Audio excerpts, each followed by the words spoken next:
Welcome to Fearless with Jason Whitlock. I am Jason Whitlock, your host. I don't know how I would describe myself as dressed today. Comfortably. I got a little bit of my the overweight Royce White look going on. But happy Friday to you and yours. We made it to the weekend. That's always great.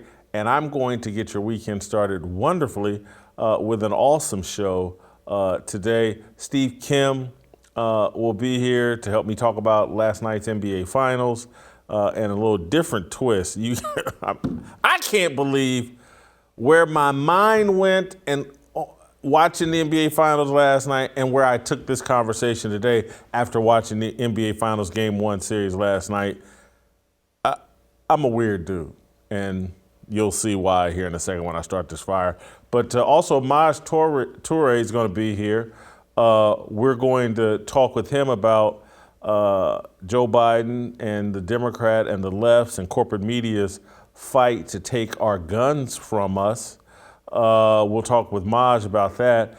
And Scott Drew, the head basketball coach at Baylor University, the 2021 national champion coach, led the Baylor Bears to the national title in 2021. He'll be here to talk about his book about Jesus, others, and yourself, joy. Anyway, I'll let Scott explain. Terrific book, terrific advice about how to use Christ, even as a coach, but just in all kinds of ways to improve your life. We'll get into that with Scott Drew. But first, we'll do what we like to do here. Let's rub some sticks together. Let's rub some paper together. Let's start a fire. All right, the problem with Northern California social media apps is they reward the inept, the dishonest, the insecure, and the power hungry. They incentivize values and characteristics that contradict America's best ideals for success. There's no advantage to proper grammar and punctuation. The same can be said for informed opinion or researched information. The apps embolden the illiterate and uninformed. They bait illogical and deceit. The platforms, Facebook, Twitter, Instagram, TikTok, Snapchat, etc., are stages which induce performance. Performance is an inauthentic act disguised as authentic. The lifeblood of social media is inauthentic acting, which is another way of saying disinformation. Chew on that for a moment. The apps trying to police disinformation depend on it. Social media is the Matrix, the wonderland dramatized in the Matrix movie series. Now, you won't believe when I started thinking about all this. It was all late last night during the final minutes of the Boston Celtics 12-point victory over the Golden State Warriors in the NBA Finals. Boston guard Marcus Smart drained a baseline three-pointer to give his team a 114-103 lead, provoking ESPN broadcaster Mark Jones to shout, "The Celtics have stormed ahead. The Insurrection has them leading by 11. Listen for yourself. The Celtics have stormed ahead. This Insurrection has them leading by 11. Now, I'm laying in bed. I'm peacefully watching a basketball game. Why would a sports broadcaster calling the NBA's most important event inject divisive politics into the broadcast? Why would he in any way take the viewers' minds away from the players on the court and divert attention to politics? The only explanation is the social media matrix. Jones cast himself as Neo or Morpheus or Trinity in the latest Matrix reboot. The Matrix, Insurrections. In Jones's version of the Matrix, he chooses the blue pill and remains in the fantasy world maintained via Twitter. Like many public figures, content creators, and influencers, Jones prefers the Matrix over reality. He's insecure, phony, dishonest, and power hungry. The social media matrix blesses and curses his career. Without it, Jones would not be filling in for COVID-positive teammate Mike Breen during the NBA Finals. Because of it, ESPN surrendered to the diversity, inclusion, and equity gods and paired Jones with Mark Jackson and Lisa Salters for an allegedly history-making all-black broadcast team for Thursday's Game 1. The Matrix rewards racial politics, but at what price? The price is the curse. Jones has had to abandon reality and adopt a racially and politically polarizing persona that betrays his real life. Jones's Twitter bio reveals the identity dysphoria the social media matrix has brought on his life. His avatar is a Black Lives Matter fist. He's another love the fruit, hate the tree BLM supporter. He's married to a white woman. I don't point that out as a criticism.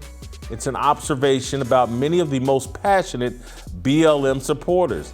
They tend to love the Black lives that exist outside their home and bedroom as a way of compensating for moving to all-white neighborhoods with their all-white wives. I'm not criticizing their choice of partners. I'm questioning their authenticity.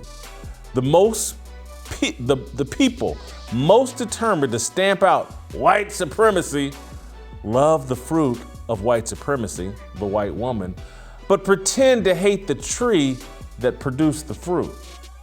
It's the equivalent of loving the Big Mac and hating Ronald McDonald. I don't buy it. Ronald McDonald is a damn good man.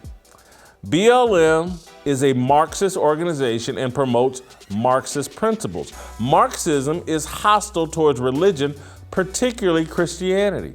Jones's Twitter bio lists a Bible verse, Psalms 110, verse 1. The Lord says to my Lord, sit at my right hand until I make your enemies a footstool for your feet. So we can assume Jones is a man of some religious faith. That faith should cause him to reject Black Lives Matter. All lives matter to Christians. The Bible never addresses race or racism. Race should be inconsequential to a Christian. It appears Jones struggles with idolatry, the root of all sin. He suffers from racial and political idolatry. His dominant Twitter image is a picture of himself with President Barack Obama. The social media matrix has tortured Jones's mind to the point of delusion. 2 years ago, at the height of the St. George Floyd celebration, Jones tweeted, quote, Saturday at my football game, I'll tell the police officer on duty to protect me. He can just take the day off. I'd rather not have the officer shoot me because he feared for his life because of my black skin or the other dumb ish. I'm not signing my own death certificate. Jones followed that doozy of a tweet with another one saying, quote, police never saved me, never helped me, never protected me, never taken a bullet from me. They pulled guns on me, never kept me safe in a protest, never stopped the racists from taking my Black Lives Matter flag off my house. I could do without them. Breonna Taylor, defund 12. Oh, I'm sorry, hashtag Breonna Taylor, hashtag defund 12. Now, in previous years, before the death of St. George Floyd, Jones had tweeted out pictures of himself with white police officers, thanking them for providing him escort to and from games. Mark Jones is a social media activist. He performs for social media clout. The apps are the enemy of truth and authenticity. Disinformation and division fuel the platforms. That's what I was thinking about at the end of Game 1 of the NBA Finals. I know I'm really weird. Who watches an NBA Finals game and starts thinking about social media and how it's the enemy of the people and how it's the enemy of democracy, it's the enemy of the truth? But enjoying the game. I predicted the Boston Celtics to win this series. I can't stand Steve Kerr and how woke everything is out in the Bay. So I'm happy. The Celtics are winning. They've had this incredible fourth quarter. And, I'm halfway dozing off, and the next thing I know, I hear Mark Jones ranting about an insurrection, and I'm just like, are you kidding me? And then I'm just, why? Why did this happen? And the only explanation is social media. It baits us to be phony. It baits us to perform. I'm talking about all of us. Influencers, content creators, public figures, everybody that engages, regular people that just engage in social media. And that's from Facebook to Twitter to Instagram. We put out fake versions of ourselves. We put out pictures that make us look skinnier than what we really are, that make us look better than what we really are. The only pictures we put out are the ones where we're living our best lives. Or we even saw what's the guy, Claypool, the receiver for the Pittsburgh Steelers, when he put on his crying performance about Dwayne Haskins. Social media is causing all of us to embrace delusion, fantasy, a false world. It is the Matrix, and we're all happily inching deeper and deeper into the social media matrix abyss.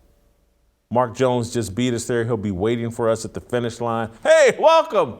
Welcome to this fantasy world that thrives on division and racism. Steve Kim, I know I went really, really big picture here with Mark Jones, but I know you can handle it. And so I just want to start with just how phony Mark Jones is. And is he perhaps the phoniest person at ESPN and maybe in all of sports media? And I can, particularly when he put out the tweets about, I'm going to tell my police officer, don't protect me, because I'm not going to sign my death certificate. And then when they dug up just pictures and tweets from just a few years earlier where he's smiling and laughing with white police officers, thanking them for bailing him out, I think he was a normal human being who has been made insane by social media. Well, the term that I use is performative wokeness. And right around 2020, that became in vogue with everybody. But you asked me, is he the phoniest guy at ESPN? It kind of reminds me of that saying from O.A. Bum Phillips when he was asked about Earl Campbell. They said, hey, is Earl Campbell, is he in a class by himself? When he said, I don't know about that, but whatever class he's in, it don't take long to call roll. Now, I'm going to go here. Remember that revolutionary cartoon animated series Boondocks by Aaron Magruder, who more and more looks like Nostradamus with some of his episodes? Mark Jones is Tom Dubois. Remember Tom Dubois? He was the neighbor that married a white woman. And he was very uppity, very suburban. But online, all of a sudden, Mark Jones has turned into Riley Freeman. This is what it is. He's really Tom Dubois, but he's performing as Riley Freeman. That's what it is. And sometimes, as you say, life mirrors fiction, and fiction mirrors life. That's what he is. He's Tom Dubois. Do you think, and I don't know if you saw this, but like Andrew Marchand for the New York Post, who's a pretty influential sports media critic, he was critical of Mark Jones, and it had little to do with the insurrection comment. He put out a tweet saying, look, he was handed a really interesting, historic fourth quarter, and he didn't live up. He didn't meet the moment. And he talked about how there were better, I think he mentioned Dave Pasch and someone else who would be better replacements for Mike Breen. I'm wondering, do you think there's any chance ESPN says, you know what, if Mike Breen can't do game 2, let's get someone else in here other than Mark Jones? No, because they're afraid to. They're afraid of the blowback. They're afraid of the criticism. And that action alone, whether it's based on merit or not, there will be certain factions that will bring up the race card. And I don't think ESPN wants that heat. And let's go back to Mark Jones real quickly in his career arc since 2020. We may be disgusted by his comments along with most of the American public, or a good segment of it. We may disagree vehemently with what he says. But in terms of his career arc the last 2 years, it's actually been a net positive for him. On the flip side, look at Sage Steele. Much more pro-American value. She doesn't step to the party line. She says things that are an outlier for what is accepted and then actually promoted in Bristol. And she's had a great career, but she's facing a lot of difficulties because she's on the opposite end of the spectrum. And look, we're all humans. Everybody sees this and they figure, okay, I may not necessarily parlay certain things into a better career or promotions or more money, but I think it's a natural human feeling to say, well, wait a minute, if we're not going to become Mark Jones, I know this, I don't want what's happening to Sage Steele to happen to me. I think you make an excellent point, and again, it goes to my much larger point to take this well beyond Mark Jones. This is the reason I brought this up today and wanted to talk about it, is because this is going on throughout American culture. That what's going on with Mark Jones is just a symptom that we're baiting a lot of Americans, and particularly public figures, into being the worst version of themselves. That's how you move ahead. That's how you move forward. And we're doing these social media apps that we've decided are the fact checkers of America and the pulse of America and the public square of America. Yeah. These apps are built on dishonesty. I don't think that Elon Musk, Mark Zuckerberg, or anybody else can fix them. It's like they're built for dishonesty. How do you then change them and make them built for honesty? I just don't think it can be done. Well, to quote my guy, Ock Nation, there are no solutions. But let me point out someone else, Steve Kerr. Yeah, I had my own thoughts watching this really entertaining game. I need to ask Steve Kerr, why do you wear a mask sometimes and then you don't? Is the virus alive and well in NBA road cities, but not in the Bay Area? I find that to be strange. Another thing, we saw his hyperventilating temper tantrum last week in the wake of that shooting in Uvalde. He's allowed to have his opinion. I certainly respect his right, his First Amendment right to speak out. There was a shooting in Tulsa. People died. By definition, it's a mass shooting. Didn't say a word about it. It's funny. The mainstream media suddenly walked back their coverage of the story for a particular reason, and we know why. And then also another thing, Steve Kerr, just pure basketball reason. If Steph Curry's hot, don't ever take him out. I thought he mismanaged that game completely. But yeah, Steve Kerr was just getting on my nerves that night, just watching this game in several different directions. You said a mouthful. Let me unpack them one by one. The mask thing that you're talking about, I think that applies to Boston's coach as well. What is it? Emi Aduke? I may screw up his name, but this guy wears this mask underneath his chin for most of the game. And the reason why this connects is because if not for social media, he wouldn't be doing that. At all. Again, why are you wearing a mask under your chin on TV? You look stupid. You look ridiculous. It serves no purpose. But it's this nod that people are doing to social media. Hey, even though this mask serves no purpose, even though I'm not wearing it properly, I want you to know I'm on the mask team. It's like a little bat signal. Hey guys, you know, I'm on Team Blue. I'm on Team Democrat. It's ridiculous. And I'm just In any other world, this would get called out during the Yes. broadcast, or one of the halftime crews would be like, what is this guy doing wearing this mask around his neck like it's a napkin and he's at an all-you-can-eat barbecue buffet? It's a bib, basically. It makes no sense, but we can't even talk about it. These guys are making clowns of themselves, and we can't even laugh at them. It can't even be discussed. Well, it's become the world's cheapest jewelry or accessory, almost as a social status. But I just wondered, there's nobody in the NBA media could ask Steve Kerr, Steve, there are times you wear a mask and at times you don't. I know it doesn't have to do with the game, but you're the one coming out talking about mass shootings. So obviously, sometimes you think about yourself as more than just a basketball coach. You can't ask him why he wears a mask at certain times and not at others. And I'm just wondering, based on that display last week, someone had to be curious, like, hey, something pretty bad happened in Tulsa. Steve Kerr, what are your thoughts on that? And I think that's the problem. When athletes never talk about social or political issues, I feel as though everyone should leave them alone. They just want to play a game. They want to do their jobs. But when you want to go out there and paint yourself as an activist or some sort of revolutionary figure that goes beyond the realm of sports, at that point, in my view, Jason, you become fair game. Steve Kerr, as it relates to the Tulsa incident, his retort would probably be, well, I said all I can say last week. It would be redundant if I did it again this week.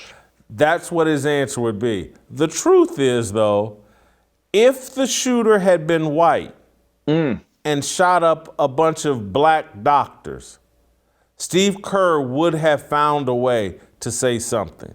Hell, Yes. the Golden State Warriors may have, boycotted the game, or we got to do it another day. We're too distraught. But since this shooter was black, and again, I don't know the color of the doctors that he shot up or the people at the hospital. I tend to think they were white. I do know the shooter was black. But yeah, no one's saying a word. Well, And this goes back to my whole, again, this is why this stuff is so important, is trust me, Steve Kerr, and I don't know if he has any faith or not, but in his heart of hearts, Steve Kerr doesn't really see race. He has no problems with black people, white people, nothing. But he's being forced, because of social media and because he's a weak man, he's being forced to act in a racist fashion. And I'm just, this is like, social media is the headquarters for the KKK. It's where the KKK meets every day. Black and white racists meet over social media to express their racism every day. And somehow we think we can reimagine the headquarters but its purpose is to promote and provide a platform for division, racial division being the easiest one.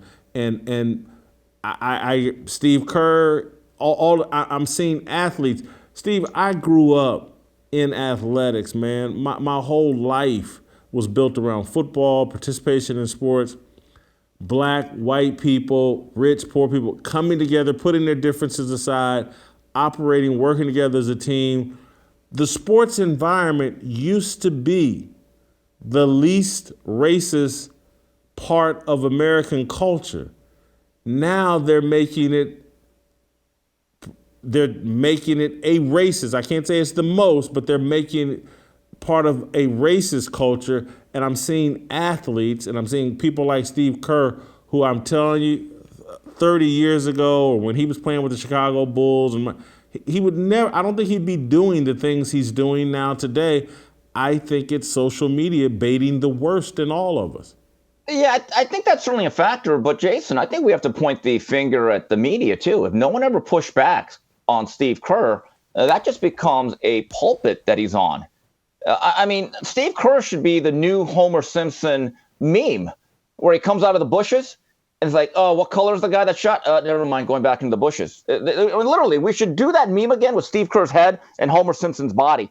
But there has to be a point where a media member, and largely the makeup politically, from what I know of most mainstream media, is liberal slash Democrat, at least moderately, if not fervently so. So most of the times, men like Kerr will be speaking into an echo chamber and there will be no pushback. I actually enjoy the days when you had pugnacious reporters, guys who would be muckrakers that would battle. Nowadays, even the media members are now performing for social media, and they all want to be known as really anti-racist. And they say things that just simply aren't true, or they make statements that you really say to yourselves, boy, do you really mean that, or are you playing to the mob? And so that's a large factor of it, is that guys like Steve Kerr are never actually questioned or held accountable for their statements. Well, I'm going to tell you why, and you're the perfect person for me to talk with this about. When you start to, what happened to the media is like ESPN and Fox Sports to a lesser degree became the Walmart of sports media, and they ran out the influence and the impact of local media. And so during my heyday, in the 1990s, 2000s, in Kansas City, I was the most important voice for every athlete or coach from the University of Missouri to Kansas State University. All that's connected, I think, by I-70 or whatever, from between the University of Missouri and Kansas State, and that included the University of Kansas, and it included the Kansas City Chiefs and the Kansas City Royals. And I don't say this arrogantly, but they lived in fear of my wrath and what I had to say, and it was important.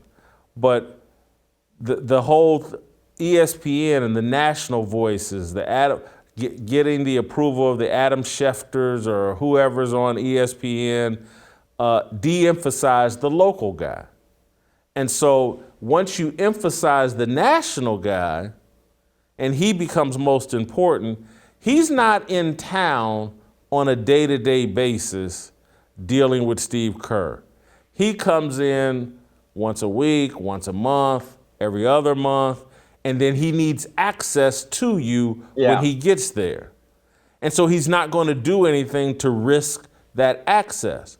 Whereas you go back to the 90s, 2000s, there may be a Peter King that flies into Kansas City, but everybody on the Kansas City Chiefs knew at the end of the day, Jason Whitlock's going to get final say. And so they would have to deal with the pushback that I gave them. And so I would light into the general manager of the Kansas City Chiefs, Carl Peterson, light him up. He still had to deal with me. And if I told him, hey, I'm having a Christmas party at my house, my mother's going to be there, I want you to come and be the guest, he would come, despite the fact that I lit him up in the paper regularly. All these guys, everybody from Roy Williams to Bill Snyder to Bill Self, all of these, they all came to my house and did my bidding because they had to. They had no choice. And now that the local guy is de-emphasized, there is no one who's going to go ask Steve Kerr tough questions and risk losing their access to Steve Kerr. Nobody. That is true. Access is a large part of it. I've talked about that. And too many journalists or media members nowadays, they think that having a friendly relationship is the way to go. That may be true. We all have our subjects that we enjoy and like, but you got to have enough integrity within the job to make harsh, fair criticism when it's warranted. But what I find to be really, really inauthentic with a lot of media members, and I see this in boxing a lot, they're afraid to tell their real feelings or their truth because they don't want the blowback on social media. And one of the things that I think you have to do is when you say something, don't read the comments. because I don't want to be duly influenced. What I think is what I think, and I want my readers or my audience to know, no matter how big, large, or small it is, you're getting my authentic, fair thoughts. You may not agree with it. You may actually hate me for it. But guess what? You're never changing my mind for the wrong reasons. I'm going to go back to that word again, performative. There are too many media members now that want to be liked because they believe that's the easiest way to get other jobs. It helps their bank account. But the actual blunt truth telling that used to be a hallmark or trademark of our jobs, I don't believe is even allowed to exist the way it did, let's say, 20, 25 years ago. Steve, I think it was last week you and I were talking, and I was retelling stories about Andre Rison threatening to kill me, Yeah. Marcus Allen attacking me in the locker room, Keyshawn Johnson threatening me about, and I wasn't doing that to brag, or it was just the reality. That was commonplace, but that was commonplace when it was a far more male-dominated industry. And so the athletes knew, like, man, this dude, if he says something crazy in the paper, on radio, I'm going to see that dude. I'm going to get to be a little bit intimidating to him. But now that we've put, 25% of the reporters in the locker room are now women. And so the friction has to be toned down to meet a standard that they can deal with. And that is what has happened. The whole, because again, I thought, because this came up about the Cone kid in San Francisco, Grady Yes. Cone, or what, he got into it with the defensive lineman for the San Francisco 49ers.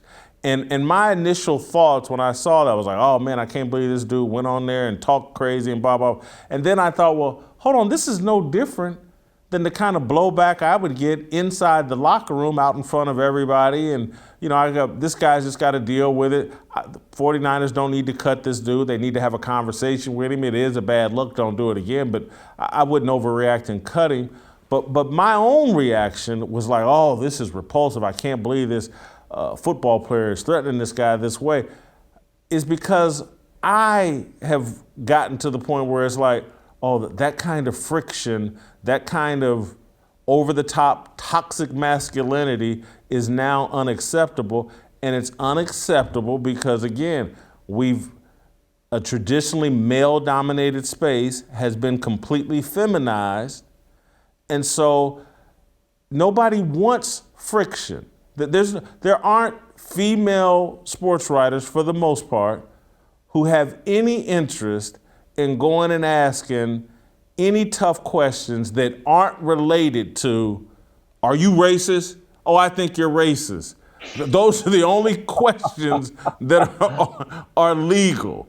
If Russell Westbrook is rude to fans or any of that, and you got to ask him a tough question, no dice. But if a fan does something to Russell Westbrook, does some reporter, male or female, want to run in there and say, Russ, how did you survive that racism? They called you Westbrook. That's about as much friction as we want to deal with. And they feminize the entire profession. And once you feminize it, you move further and further away from the truth. You move further and further away from iron sharpening iron. Let me add one little thought there. And because you exist primarily in the boxing space, I don't think you've seen near the infusion of female sports writers in the boxing space that you do in football and basketball. Yeah, but Jason, in the boxing sphere, there are some female reporters out there. And they have different degrees of harshness in terms of their coverage. They all have different styles. But I think in general, you're right that how many Jackie McCallums are there nowadays? I mean, she was a respected beat reporter in Boston. She was tough. She was fair. She was knowledgeable. She got into the trenches. One of the things that she was a former athlete. She was a former athlete. She was not given a notebook because someone found her on Instagram in a bikini. Right. So barrier of entry is very important here. Back during your era and even before, you had to really work your way up. For the most part, you were given a high school beat. You worked the news deck. You had to write on the news wire, right?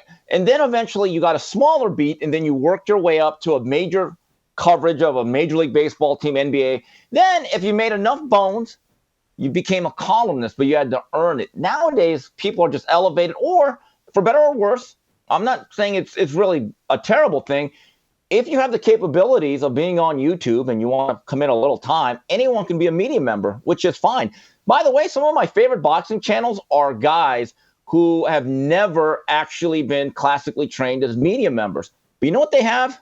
I'm going to say it, balls. They have balls. Ring IQ, the Boxing Rant, Coach Malachi Williams.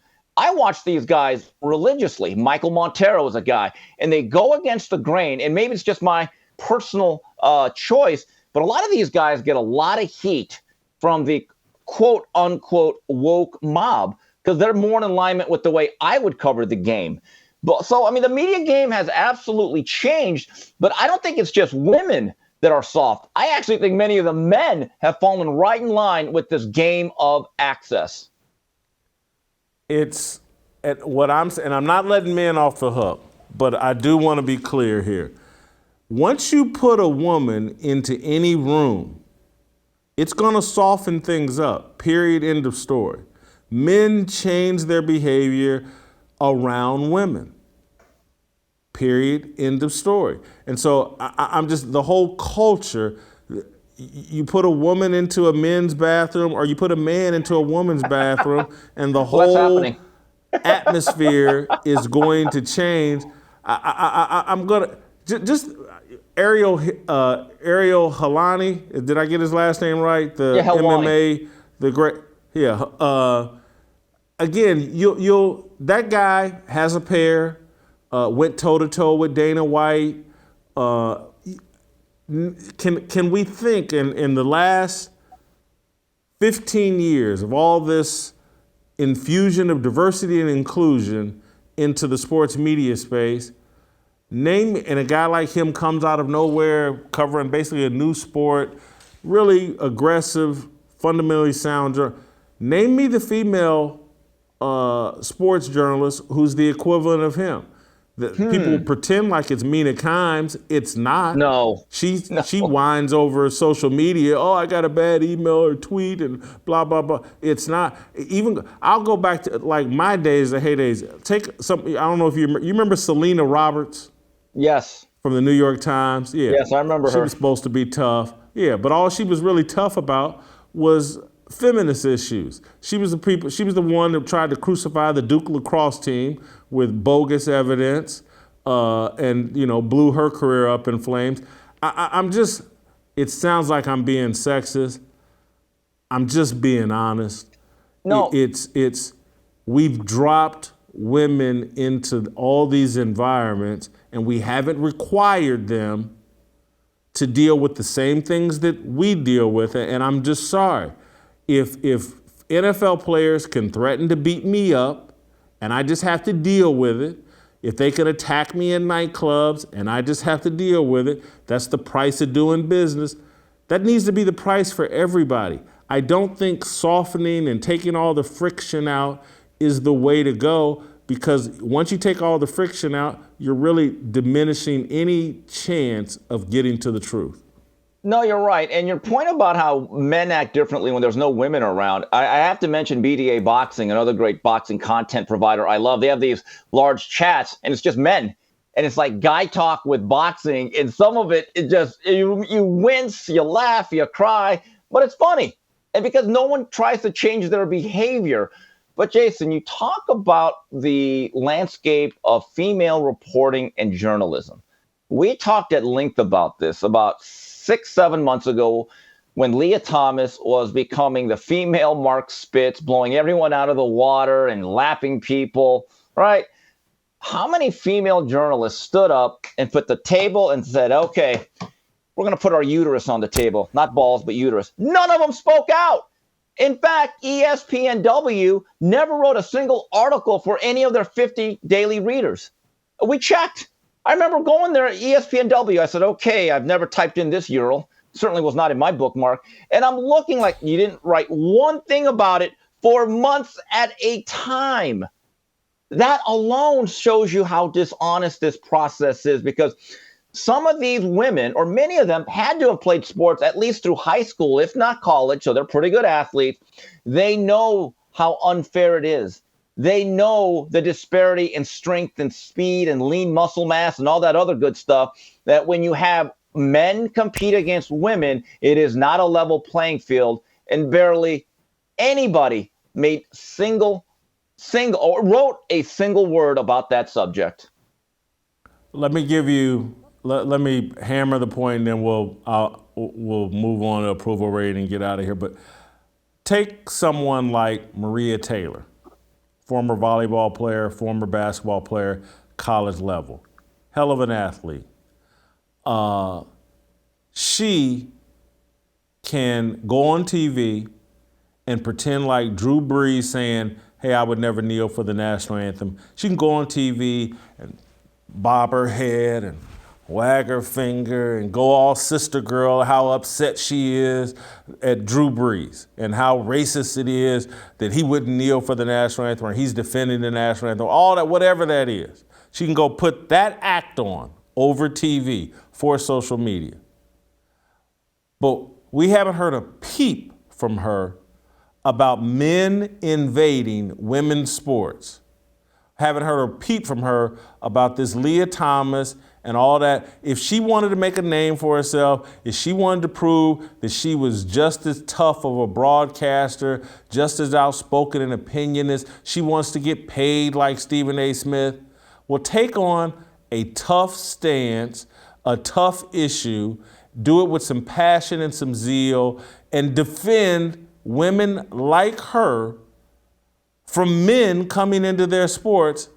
But again, this isn't in the it's not in the nature of women to be that kind of confrontational, other than with a man that they are in a personal relationship with. But it's just, they don't want to do it in the media space and deal with the fact that there will be people criticizing them over social media. They don't want to deal with that. And I've known plenty of guys who have dealt with it for decades. This was common since the beginning of newspapers. Men, as journalists, have been dealing with that kind of blowback for our entire careers. I hope maybe there's female sports journalists that will watch this. You know, I'd love to see Ramona Shelbourne go off on this topic. And I say that with affection. I like Ramona Shelbourne. But she's a former softball player at the collegiate level. She knows this ain't right. And maybe I don't know what she thinks. Maybe she thinks. But Caitlyn Jenner's on the record. Martina Navratilova's on the record. There's all kinds of high-level female athletes that are on the record like, man, this is BS. And not one female journalist wants to plant their flag and say, you know what, I'm drawing a line in the sand. This is some BS. I'm going to be the leader of this crusade. The only thing they want to be, let me take care of some business and we'll come back and do the approval rating on Mark Jones. With Father's Day coming up and all the summer events and holidays on the horizon, this is the perfect time to try a box of Good Ranchers. If you're looking to surprise your father, grandfather, father-in-law, husband, this is a no-brainer. Good Ranchers is the place to get American beef, chicken, and seafood this summer. They sell 100% meat and ship it right to your door. And right now they're giving away 2 free 18-ounce prime center cut ribeyes to every person that uses my code, Fearless. That's over 2 pounds of prime ribeye steaks just added to your order at no cost. With Father's Day almost here and summer stretching out right before us, what's not to love? This is not the time to wait. Claim your ribeyes today before they run out. This is a limited stock item, first come, first serve, and you want to be first when it comes to Good Ranchers. They deliver the best of American farms and ranches to your door. Make sure you take time today, right now, and go to goodranchers.com/fearless or use my code, our code. I'm going to quit calling it my code. It's our code, fearless. You're a fearless soldier. Go get you some of this Good Ranchers. Feed your troops the best American meat available. Good Ranchers, American meat delivered. All right, let's get to our approval rating.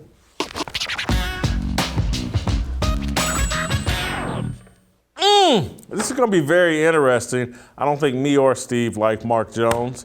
We'll see if we can throw Mark Jones, if both of us can throw Mark Jones into a dumpster fire here. Job performance on a scale of 0 to 25. I'm going to be completely honest. I think Mark Jones has talent. He comes up with some clever lines, something take him to the weight room. Somebody dunks on somebody. He said, he caught a body. Some of it's pretty good. But overall, he's a distraction. That was my other thing about last night. I don't want to be thinking about Mark Jones during the NBA Finals. I want to think about, Steph Curry and Klay Thompson and Jaylen Brown and Jason Tatum. I don't want to be thinking about Mark Jones. So I give him a 10 in job performance. Oh, you know what? Now, again, I want the audience to know this. We did not know of each other's ratings beforehand. This is all live and in Memorex. I also give him a 10. I'm kind of with you. I liked him on college football. He was actually a fan favorite of the Miami Hurricanes because he calls a lot of their games, and he's a clever guy. He has good lines.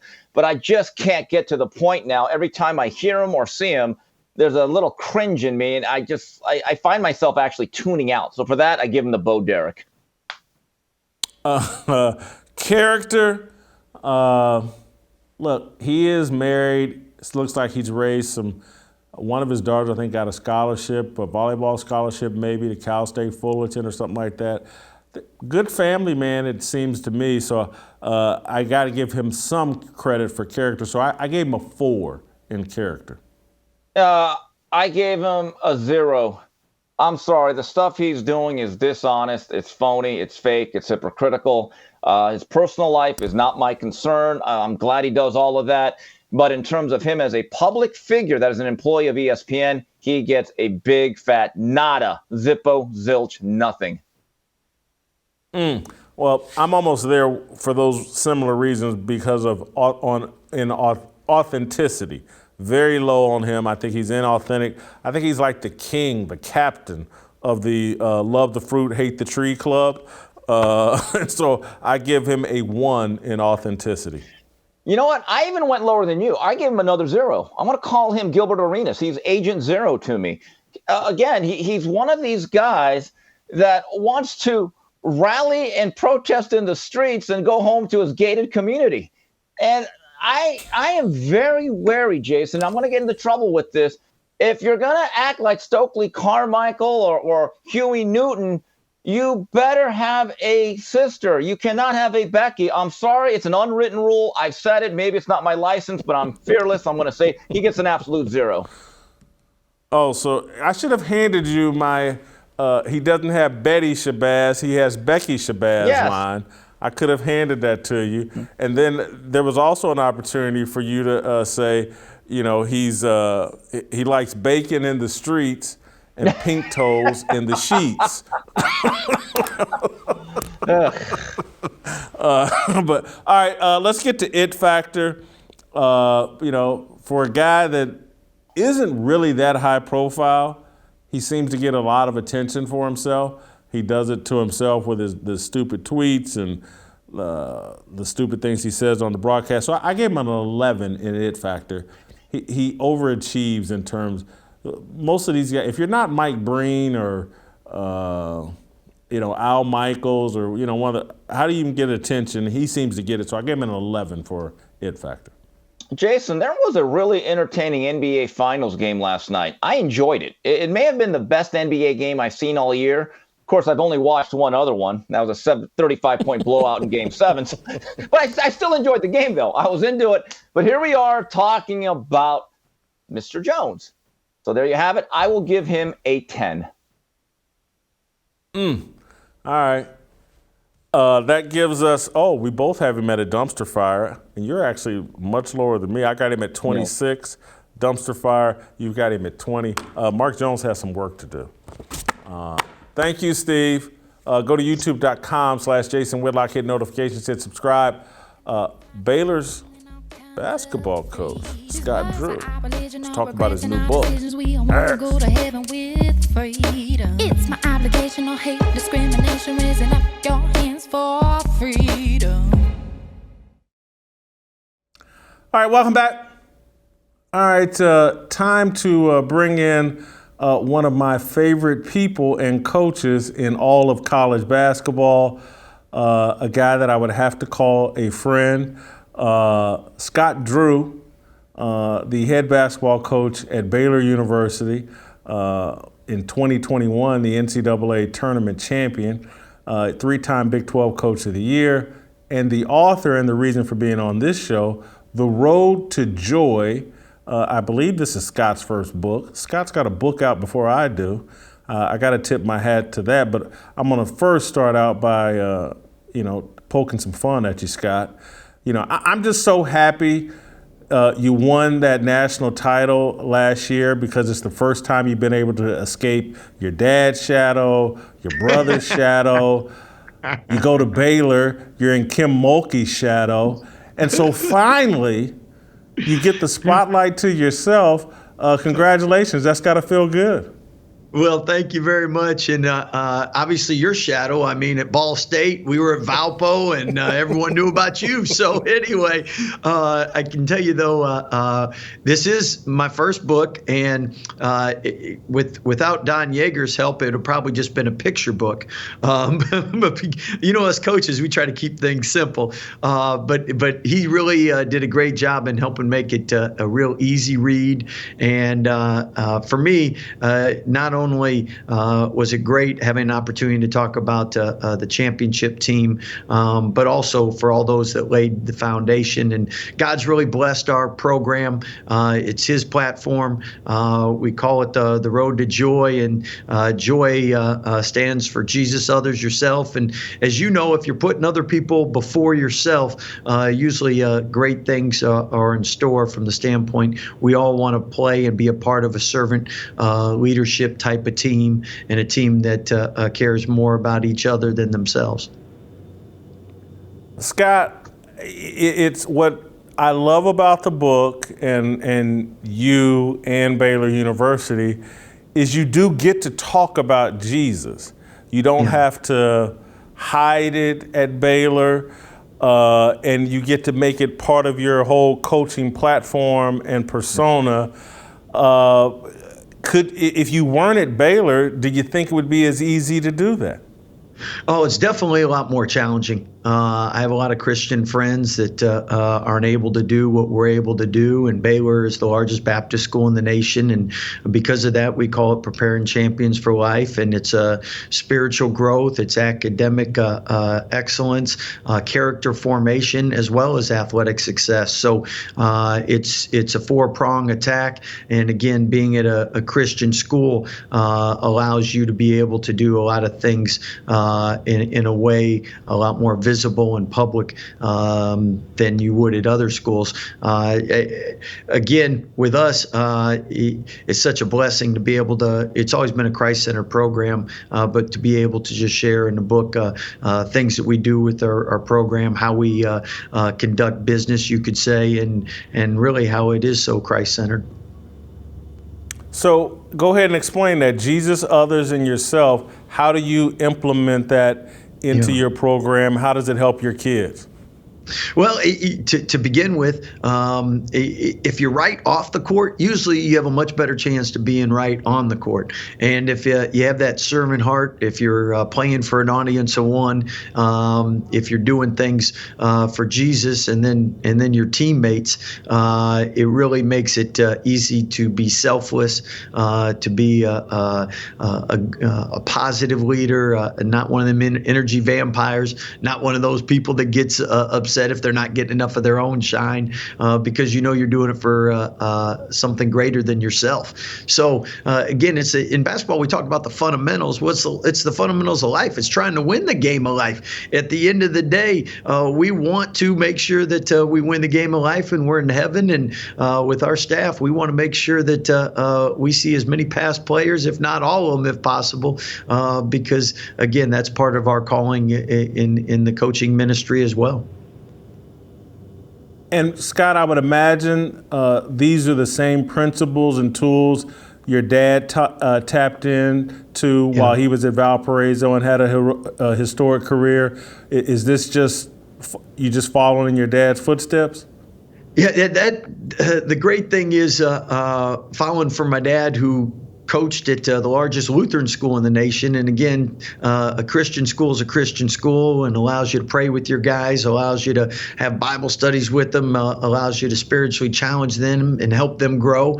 But really, it's how you conduct business. And what I mean by that is everything is my dad would help his former players before he would talk to recruits on the phone. And it's just taking care of the family. And the family are those that have come before us. And that's what the book does, is it talks about the foundation and the people that really laid the groundwork and the pathway to our championship. And as a coach, we had that victory ceremony coming out of COVID. Our players are like, we didn't even know Waco had this many people, but we had all the past players walk first. So I mean, we had some people 85 years old. We had we got a golf cart for you. And they're like, no, we are walking. And to see them be able to go first and get honored and get recognized, and then our staff and our families win, and then our players rode last, and again, to see the joy and excitement of everyone to be able to be a part of it. But again, it goes back to the foundations, why we do what we do, who we're serving, and how we're doing it. Scott, Kansas won the national title this past season. You won it the year before. The Big 12 in a bit of upheaval because of football to some degree, and Texas leaving the conference or whatever. But it seems like nothing can stop the Big 12's basketball prowess. And do you see that continuing in the future, even with all the other upheaval going on in the league? Well, coaches believe in statistics and analytics, and if you look at the 2023 Ken Palm analytics right now, the Big 12 has the highest margin of separation going into the season than they've ever had in Ken Palm recorded analytics. So again, since 2013, it's been the best conference in the country analytically, RPI-wise, whatever different metrics you might use. But even with Oklahoma and Texas, when they do eventually leave the league, with the new teams coming in, analytically, it's still going to be the best conference based on those numbers. So what makes the Big 12 such a great conference is top to bottom. There are no off nights. There are no easy teams and easy games. And that's what's made the league successful. In recent time, though, you've had so many different teams make the Final Four, from Texas Tech to Oklahoma to Kansas to us. And you look at it, we won it 2 years ago. Kansas this year. You go back that COVID year that was canceled, us and Kansas were set to be number 1 seeds. So one of us could have won it, or both had a chance to win it that year. The year before, Texas Tech loses at the buzzer. They could have won. I mean, you could talk 4 straight years in the Big 12. And normally when you think of Big 12, you're in football territory, and that comes to mind. But basketball, it's been such a powerful league and such a good league. Each and every night, you got to bring your A game, or you get embarrassed. And you know that. You grew up in good basketball territory. I did. I was known when I was in Kansas City for beating up on the Texas schools in the Big 12. You ask Tommy Penders, if you ever run into Tommy, ask him about me and his relationship when he was the head coach of the University of Texas. I used to kill the Texas schools, but I wanted to get your thoughts on and name, image, and likeness, and the impact it's having on college sports. Do you see the NCAA or some sort of system getting its arms around this, or are you perfectly comfortable with where we are with NIL and don't see it as something that's going to disrupt college sports? Well, for the coaches that I've talked with, I think we all agree that NIL has a purpose, and to see the student athletes be able to be rewarded on their name, image, and likeness, I think the ones I've talked to are all for it. At the same time, I think we all want guardrails, and with the guardrails, it's important we all know the exact rules. I think the NIL committee has offered some of that clarity. I know the new transformational committee might further assist with that. But the coaches that I've talked with, and including myself, definitely want student athletes to benefit off a name, image, and likeness. We just want guardrails within that and parameters within that, so we all can operate in a way that's fair. And when I say fair is, again, I think how it was intended, or what it was intended for student athletes to be able to benefit off a name, image, likeness is much different than just a pay for play, and who can offer the most inducement to bring in a student athlete to a school. How about tweaking the transfer portal? Where do coaches, you think, stand on that? Well, definitely. If you're really in coaching, you want to see it through. And what I mean by see it through is, you bring in a student athlete. Why you're not a junior college coach is you like to have them for 4 years rather than 2 years, and you want to see them graduate and get a degree, and you want to be a part of that process. Now, there's always going to be exceptions to the rule, and what I mean by that is coaches leave, student athletes should have the opportunity to leave.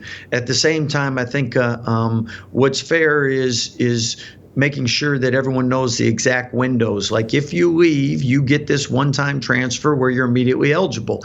If you miss that window, well, just like when coaches leave and there's a buyout and you have to pay the buyout, well, the buyout would be sitting out. And again, I think we want to have consistency. We want to have a roster. I'll be honest with me. Every time someone leaves our program, I feel like I haven't done a good enough job, because they sign up to graduate from our program, to have a great experience from our program.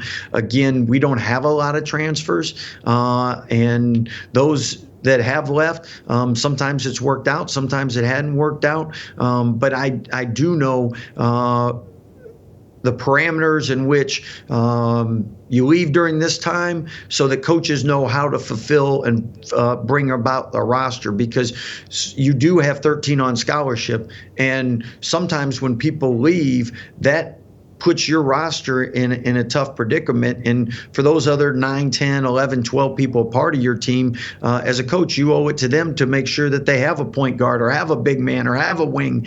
And again, we're constantly tweaking, trying to make things better. And I think in the portal, we'll get to that. I think the new transformational committee will get to that. And again, as long as everyone knows the rules, it's easier to make sure that we can all get what we want, and that would be for coaches to know and have a good roster, and then for players to be able to know when they can leave and what the requirements are if they do leave outside those windows. All right, I'm gonna get you out of here on an easy one. I'm gonna get you out of here on an easy one. I'm picking the Boston Celtics to win the NBA Finals because I believe in defense. I'm wondering who your pick is for the NBA Finals, Golden State or Boston? Well, I'm going with Golden State. I do like offense, but at the same time, I know analytically why we won a championship is we were great on both ends of the court. But I just think Golden State has too many weapons, too much experience. But I tell you what, I'm looking forward to an exciting series, and I hope it goes 7 games, because that means we have 7 great games to watch. Thank you, Scott. And again, his book, The Road to Joy, out everywhere. For those of you that are believers, and particularly for those of you that are non-believers, it's a great book. You can learn how faith actually works and will make you better, make not just yourself, but others better, your team, whatever team you're leading better. Thank you so much for the time, Scott. Hey, Jason, it's time we get your book out too, all right? Let's go. It's unbelievable. Guys won a national championship and put a book out. I can't even put a book out. Congratulations, Scott. All right, go to youtube.com/Jason Whitlock. Hit the notifications, hit subscribe. We have more coming up. Next. It's my obligation, no hate, discrimination, raising up your hands for freedom. All right, welcome back. Let's talk a little Second Amendment and gun rights. They're under attack. Toure is going to be here in a second, but I want to just provide a little context. President Joe Biden talked last night again about the Second Amendment and gun rights and mass shootings, and the media, to me, has kind of transitioned from, no more, we're not going to push the COVID death toll anymore. We're no longer pushing unarmed black men being shot by cops. We've milked that cow. And now we've moved on to mass shootings. That's the story, and particularly mass shootings. If it's a white gunman or some way we can blame white people, we're definitely going to talk about it. And so Joe Biden was back at it again last night and said that the Second Amendment is not an absolute right. Let's hear from the president. At the same time, the Second Amendment, like all other rights, is not absolute. It was Justice Scalia who wrote, and I quote, "Like most rights, the Second Amendment, the rights granted by the Second Amendment are not unlimited. Not unlimited. It never has been. There have always been limitations on what weapons you can own in America. For example, machine guns have been federally regulated for nearly 90 years, and this is still a free country." I'm glad Biden has moved on to talking about machine guns, because he had been making references, you couldn't own a cannon back at the beginning of this country, and he was actually wrong about that. He'd been fact-checked by 4 different news organizations on that and was wrong. So now he's moved on to machine guns. They've improved what's in his teleprompter, and so he's moved on to machine guns. And then Biden did what Biden always does, these mass shootings. Well, they're a byproduct of conservative values and Republicans and white supremacy. Let's hear some more from the president. We should reinstate the assault weapons ban on high-capacity magazines that we passed in 1994 with bipartisan support in Congress and the support of law enforcement. 9 categories of semi-automatic weapons were included in that ban, like AK-47s and AR-15s. And in the 10 years it was law, mass shootings went down. But after Republicans let the law expire in 2004, and those weapons were allowed to be sold again, mass shootings tripled. Those are the facts. I'm not sure if I buy those facts, but what I am buying is that just like they had us focused on 9/11 and they flew planes in the World Trade Center, let's come up with a bunch of immediate new laws and strip Americans of their privacy, and we can now surveil everything. And so we milked that controversy and that tragedy for all it was worth, and we took away some rights.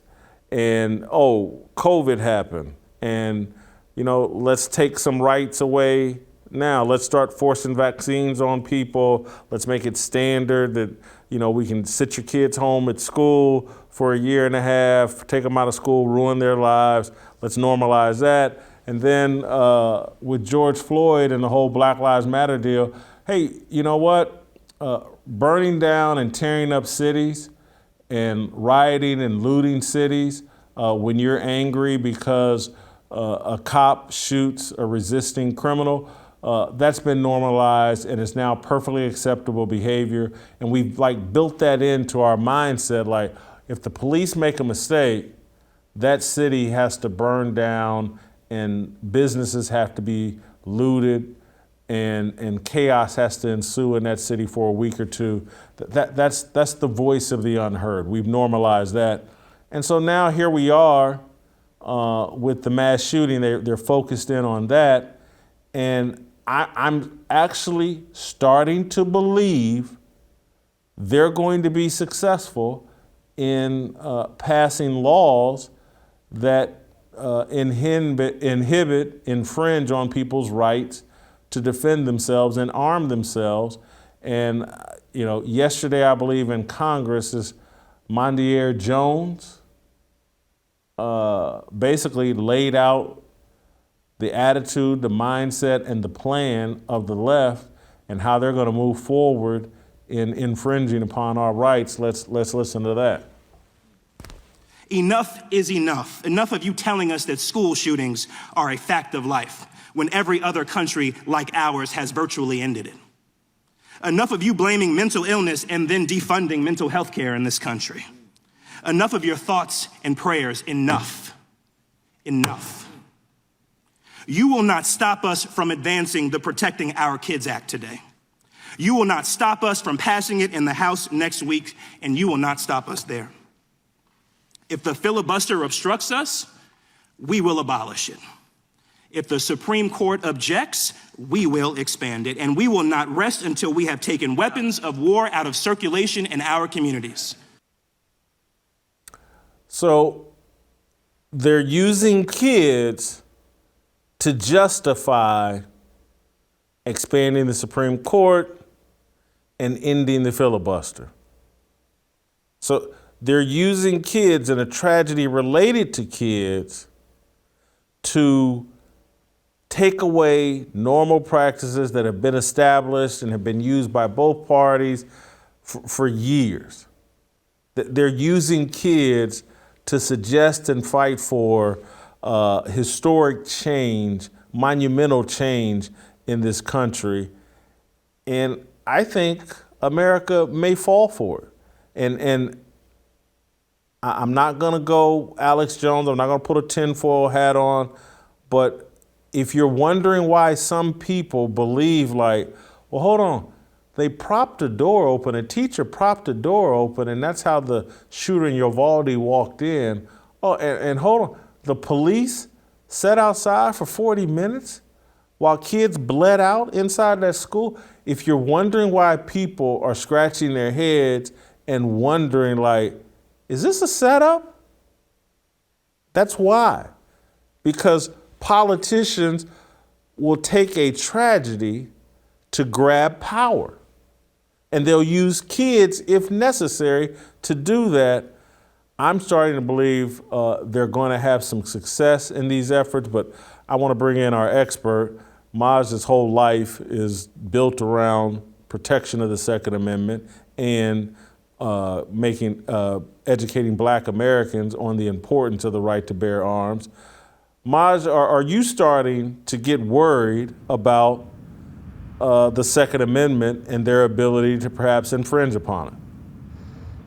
No, I'm not starting to worry about it. I've already been concerned about the direction. I mean, under the last few administrations, and I'll be, when it comes to the Second Amendment with me, I'm very critical of both so-called sides. I'm a libertarian, so I kind of get to do that a little bit. I don't have to play the duopoly game.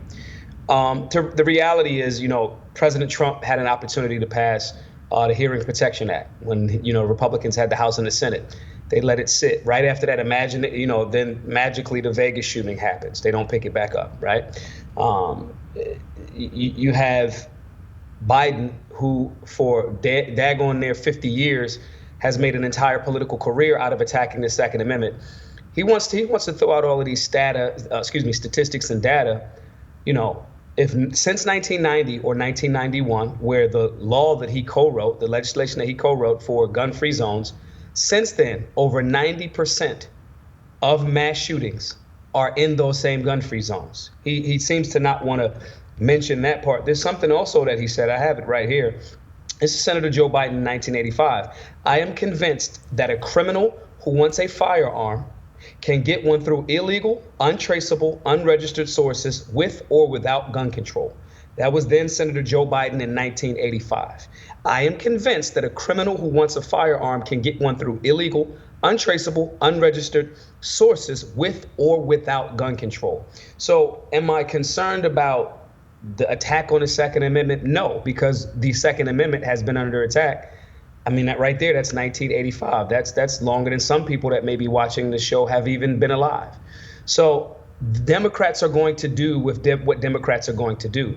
Rhinos are going to do what rhinos are going to do. What we as the Second Amendment community and the people, the Americans that don't want just government to have a monopoly on force by corralling firearms ownership into just the hands of the government, we have to be very non-compromising with these guys that say, oh, it's just about compromising or common sense gun laws. That's their play every single time.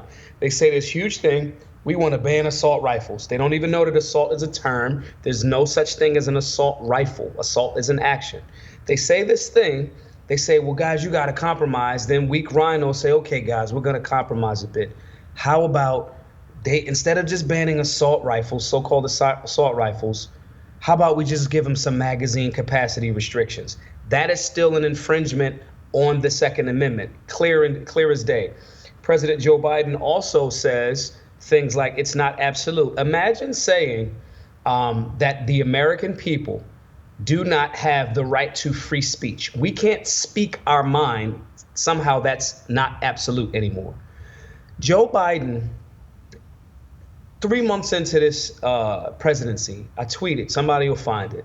Joe Biden is going to be the worst president in American history. Simple and plain. And I got beat up about, it's too early to tell. No, it's not too early to tell. And this is more of an indication of that. We cannot in any way, shape, or form have a compromise on the Second Amendment. The data is clear. Less than 1% of all mass shootings make up all shootings. Less than 1%. I know the media highlights it and, like you said, utilizes it to push further their agenda. But the reality is, if we start doing things like maybe, I don't know, walking around with a med kit, teaching people how to actually use a tourniquet, and not even just for firearm scenarios, for accidents. Maybe if we follow after organizations like Faster Saves Lives over in Ohio that trains educators how to defend themselves if need be in the schools. And these are instructors that already have licenses to carry. We cannot make our children's places these soft targets. So these are all of the things that we have to do to prevent against this, Orwellian overreach. We see what Trudeau's presenting right up to our immediate north. So we have to do things, not be concerned, but we have to be vigilant. These guys have always been what they are. They are asking for a monopoly of violence in the hands of the state. And our people have to just really recognize this. These people are not anti-gun. And I would agree with them. I would destroy all of my firearms today and give them up if the legislation that they push to try to get through also included for law enforcement, and it also included the politicians and their armed service detail. You can't have anything, and law enforcement can't have anything that the average citizen can't have. But you know what?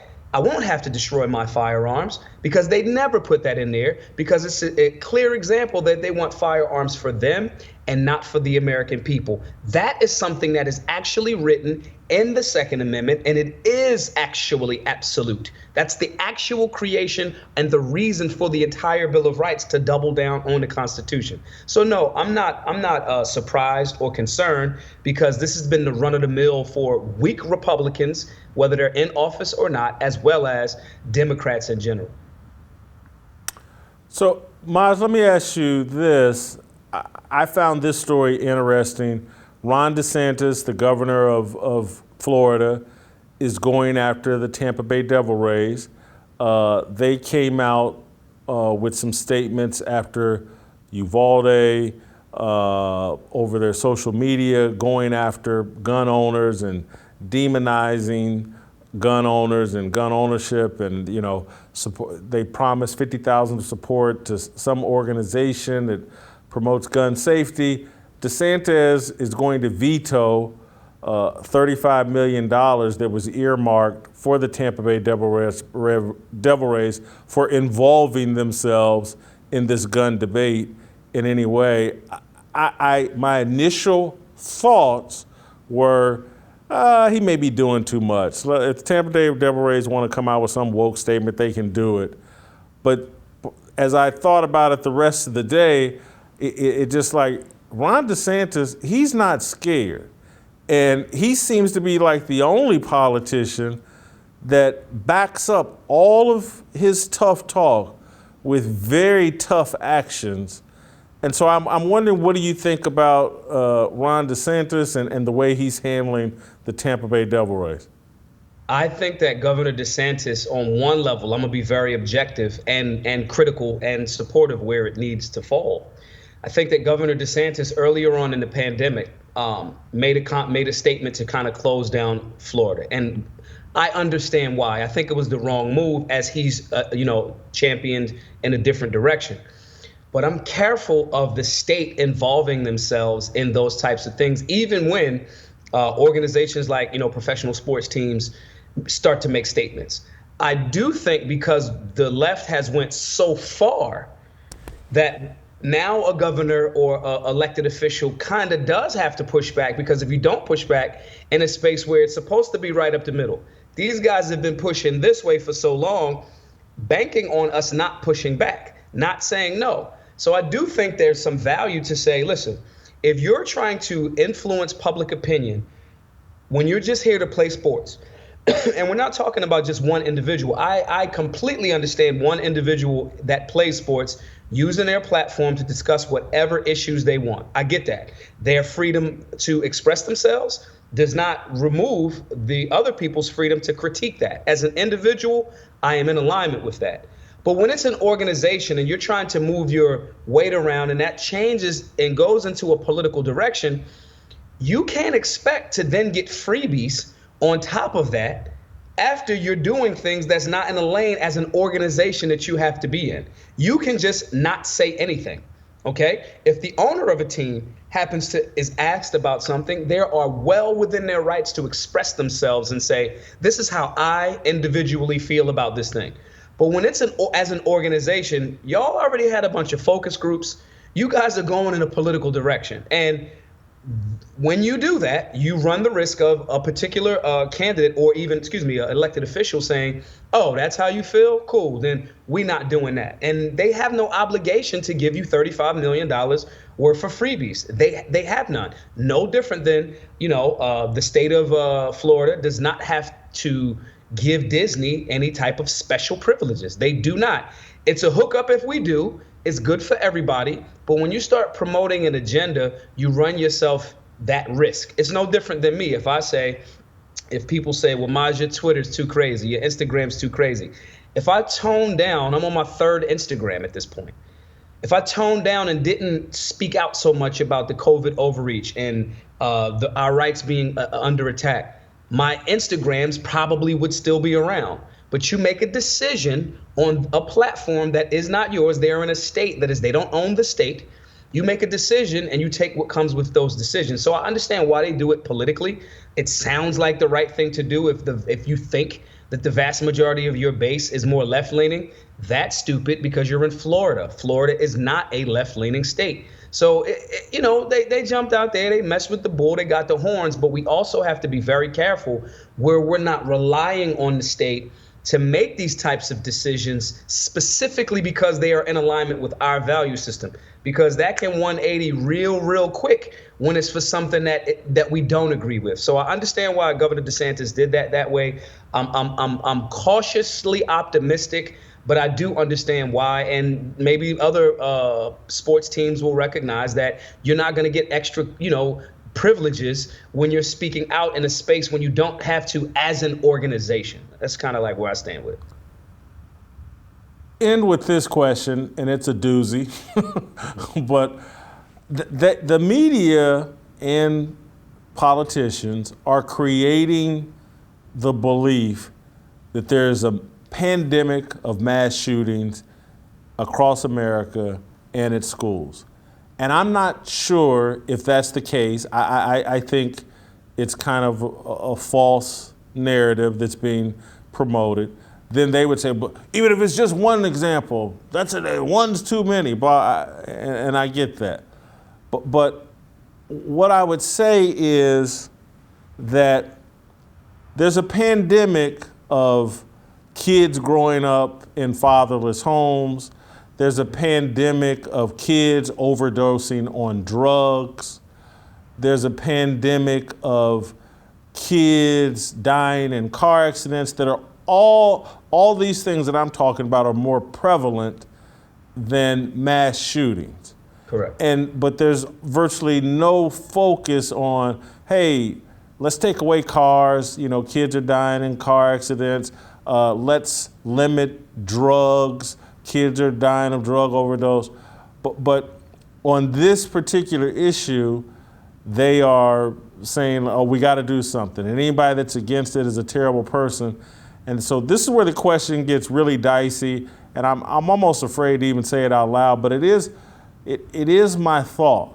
It is like, hey, look, there are risks and consequences to freedom. Correct. And a lot of those risks and consequences are not good.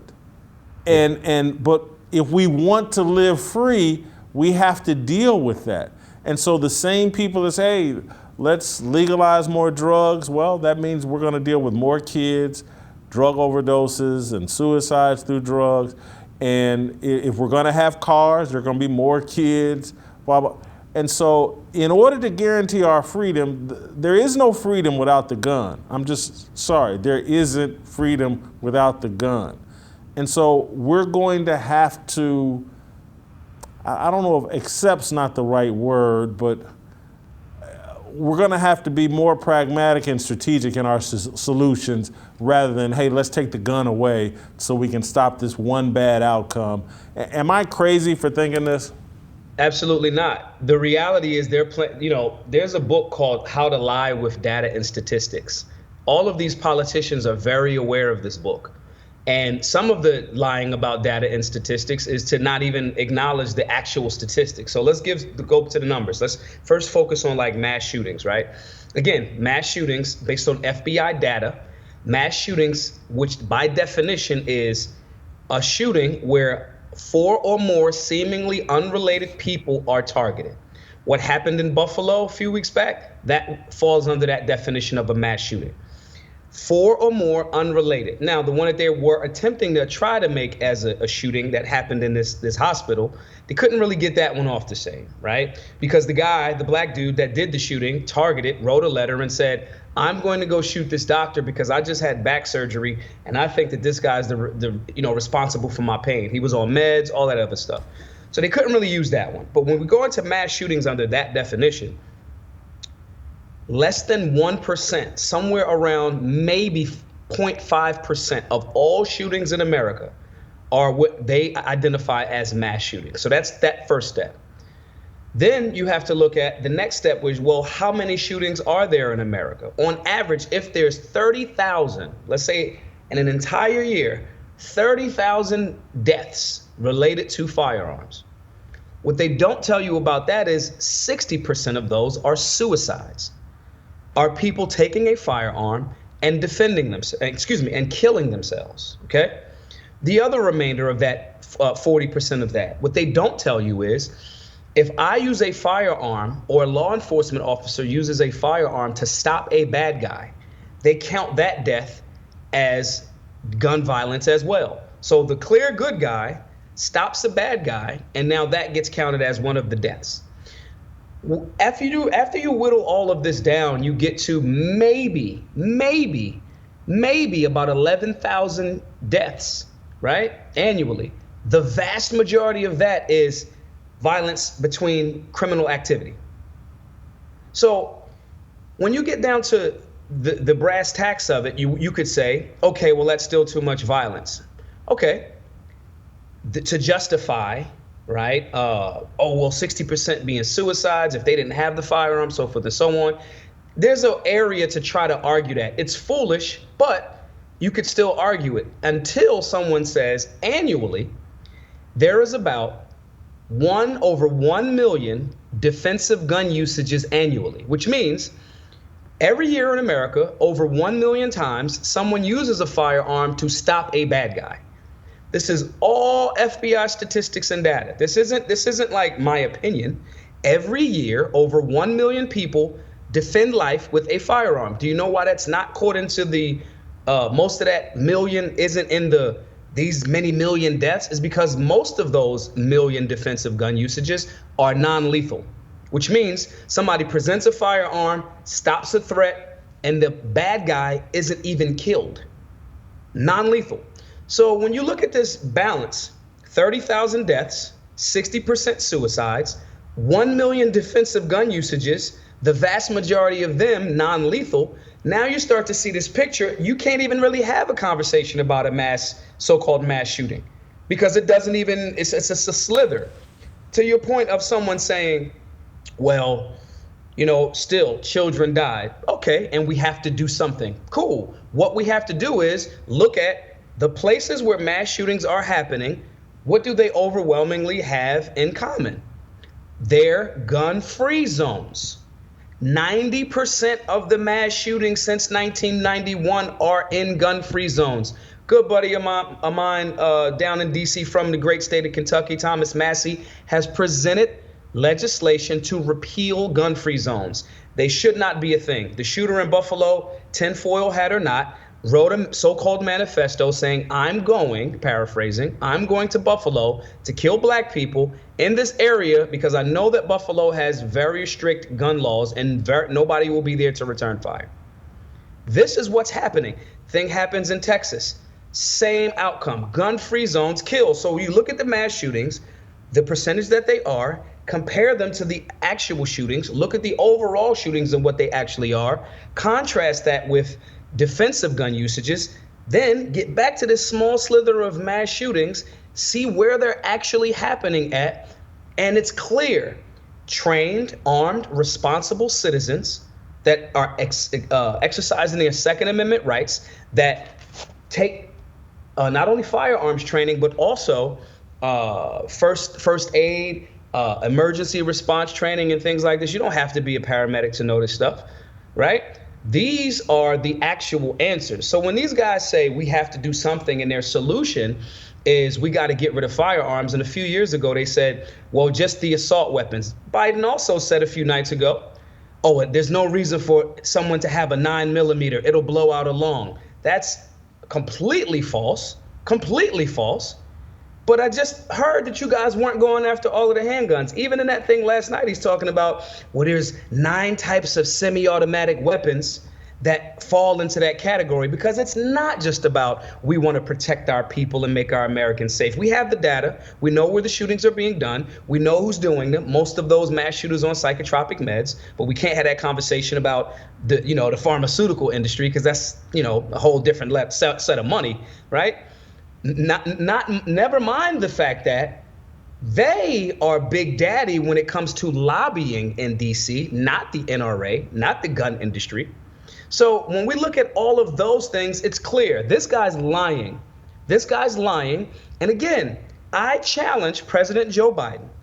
I will give away all of my firearms. I'll destroy them in my backyard.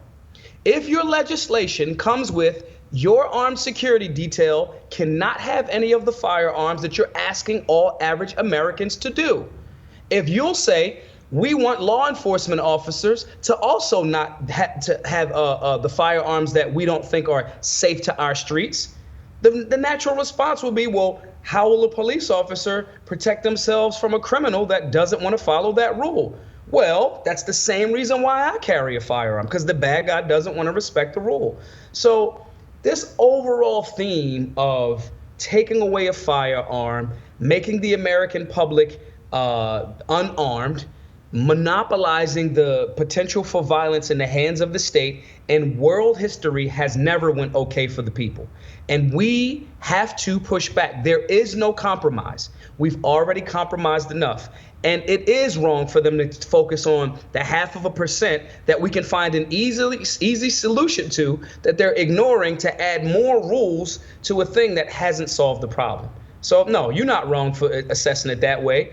People are wrong that when you use that data and explain it that way, those people having knee-jerk emotional responses to that breakdown, those people are actually wrong, and they have more to do. They don't really care about American children. They care about their political ideology that they think that we live in Shangri-La. They care more about their political stance than looking at the hard data and saying, this is how we keep our children safe. And I challenge them all, at any given moment, they can pull up on my Instagram and debate me about any of this stuff. I got free smoke for whoever. Thank you, Maj. Awesome job. Great stuff. Great way to end our week. I hear tomorrow. That means, nope, not tomorrow. See you next week. Nothing in life like freedom. Came like a fighter, striking like a ladder, making all these moves for freedom. I want freedom. No negotiation, my sister, no relation. We all just wanna have freedom. Sitting on a corner, never been alone. I'll break my back for freedom. Blessed, we are living, get back. We are receiving, no deceiving. We all wanna be free. We want freedom. I wanna be, I wanna